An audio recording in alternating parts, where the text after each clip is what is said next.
15 ದಿನಗಳ ಕಾಲ ನೀರು ಸೂಚನೆ ಕೊಟ್ಟಿದೆ CWRC. ನಮ್ಮ ಹತ್ರನೇ ನೀರಿಲ್ಲ. ಯಾವ ಆ್ಯಂಗಲಲ್ಲಿ CRWC ಅವರು ಕೊಟ್ಟವರು ಗೊತ್ತಿಲ್ಲ.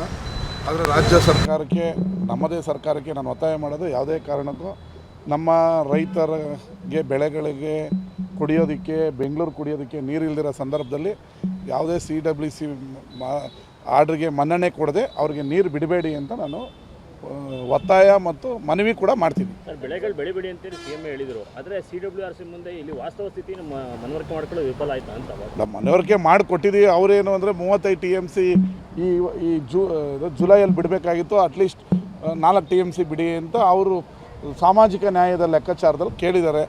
ಈಗ ನಾವು ಅವ್ರು ಕೇಳಿರೋ ತಪ್ಪು, ನಮ್ಮವರು ವೀಕ್ ಅಂತ ನಾವು ಹೇಳೋದಕ್ಕಾಗಲ್ಲ.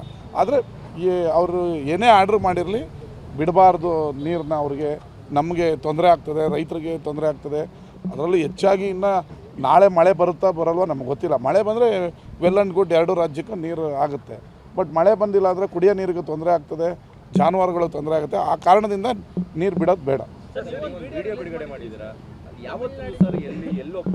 ನಾನು ಯಾವ ಜಿಲ್ಲೆ ಹೆಸರೇ ಮಾಡ್ತಾ ಚಿದಂಬರಮ.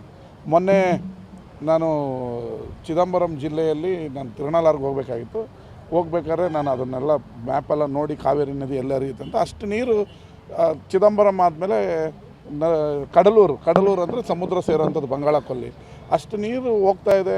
ಈಗ ನೀರು ಬಿಡಿ ಅಂತ ಅವ್ರು ಕೇಳ್ತಾರೆ. ಅಂದರೆ ಇದನ್ನು ಅದಕ್ಕೋಸ್ಕರ ಮೇಕೆದಾಟು ಯಾಕೆ ಕಟ್ಟಬೇಕು ಅಂದರೆ, ಈ ರೀತಿ ವೇಸ್ಟ್ ಆಗಿ ತಮಿಳ್ನಾಡಿಗೆ ಇದು ಸಮುದ್ರಕ್ಕೆ ನೀರು ಹೋಗೋಂಥ ಸಂದರ್ಭದಲ್ಲಿ ಅದನ್ನು ತಡೆ ಹಿಡ್ಕೊಂಡ್ರೆ ಇಂತಹ ಸಂಕಷ್ಟದ ಪರಿಸ್ಥಿತಿಗಳಲ್ಲಿ ನೀರನ್ನು ಉಪಯೋಗಿಸ್ಕೋಬೋದು. ಆ ಕಾರಣಕ್ಕೆ ನಾನೇ ಹೋಗ್ತಾ ಇದ್ದು ಅದನ್ನು ವಿಡಿಯೋ ಮಾಡಿ ನಿಮ್ಗೆ ಕೊಟ್ಟಿದ್ದೀನಿ. ಅವರು ವಾಸ್ತವಾಂಶ ಅರಿಬೇಕು. ಈಗ ವಾಸ್ತವಾಂಶಗಳನ್ನು ಅರಿಬೇಕು. ಈಗ ತಮಿಳ್ನಾಡವ್ರು 35 TMC ಕೊಡಬೇಕು, ಸ್ವಲ್ಪ ನಾನು ಕೊಡಿಸಿ ಅಂದ ತಕ್ಷಣ ಆರ್ಡ್ರ್ ಮಾಡೋದು ಬಿಟ್ಟು ಇಲ್ಲಿ ಬಂದು ಏನು ಪರಿಸ್ಥಿತಿ ಇದೆ, ನಮ್ಮ ನಾಲೆಗಳ, ನಮ್ಮ ಕಬ್ಬಿಗೆ ಬೆಳೆದು ನಿಂತಿದ್ದ ಇದಕ್ಕೆ ನೀರಿಲ್ಲ, ಕುಡಿಯೋದಕ್ಕೆ ನೀರಿಲ್ಲ, ಇಂತಹ ಸಮಸ್ಯೆಗಳಿದೆ.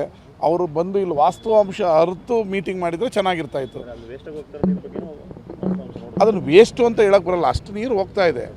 ಆ ನೀರನ್ನು ತಡೆದು ಅಣೆಕಟ್ಟು ಕಟ್ಟಿದರೆ ನಮ್ಮ ಮೇಕೆದಾಟಲ್ಲಿ, ಇಲ್ಲ ಅವರೊಂದು ಅಣೆಕಟ್ಟು ಕಟ್ಕೊಂಡ್ರೆ, ಈ ಮೆಟ್ಟೂರು ಆದಮೇಲೆ ಒಂದು ಅಣೆಕಟ್ಟು ಕಟ್ಕೊಂಡ್ರೆ ಇಂಥ ಸಂಕಷ್ಟ ಸಮಯದಲ್ಲಿ, ಈಗ ಹೋದ ಸರಿ 300 TMC ಎಕ್ಸ್ಟ್ರಾ ನೀರು ಹೋಗಿದೆ ತಮಿಳ್ನಾಡಿಗೆ. ಅದು ಸಮುದ್ರಕ್ಕೆ, ಈಗ ಏನು ನಾವು ವಿಡಿಯೋ ತೋರಿಸಿ ಅದು ಸಮುದ್ರಕ್ಕೆ ಹೋಗಿದೆ. ಅಂಥ ನೀರನ್ನು ಪೋಲಾಗೋದನ್ನು ನೀವು ಅತಿ ಹೆಚ್ಚು ಮಳೆ ಬಂದಾಗ ಒಂದು ಅಣೆಕಟ್ಟು ಕಟ್ಕೊಂಡಿದ್ರೆ ಅವರು ಕಟ್ಟಾಕ್ಬಿಟ್ಟು ನಮ್ಮನ್ನು ಮೇಕೆದಾಟ ಕಟ್ಟೋದಕ್ಕೆ ನಾವು ಕಟ್ಟಿದ್ರೆ ಇಂಥ ಪೋಲಾಗೋ ನೀರು ಎರಡೂ ರಾಜ್ಯಗಳಿಗೆ ಅನುಕೂಲ ಆಗ್ತದೆ. ಯಾಕಂದರೆ ಮುಂದಿನ ಪೀಳಿಗೆ ಬೆಂಗಳೂರು ಬೆಳೀತಾರ ನಗರ, ಅವರು ಕುಡಿಯೋ ನೀರು ಬೇಕು. 6ನೇ ಅಂತ ಕೇಳ್ತಾರೆ, ಅದು 16ನೇ ಅಂತಲೂ ಆಗ್ತದೆ. ಅಂಥ ಸಂದರ್ಭಗಳಲ್ಲಿ ಇದು ಉಪಯೋಗಕ್ಕೆ ಬರುತ್ತೆ ಅನ್ನೋದು ನನ್ನ ಭಾವನೆ.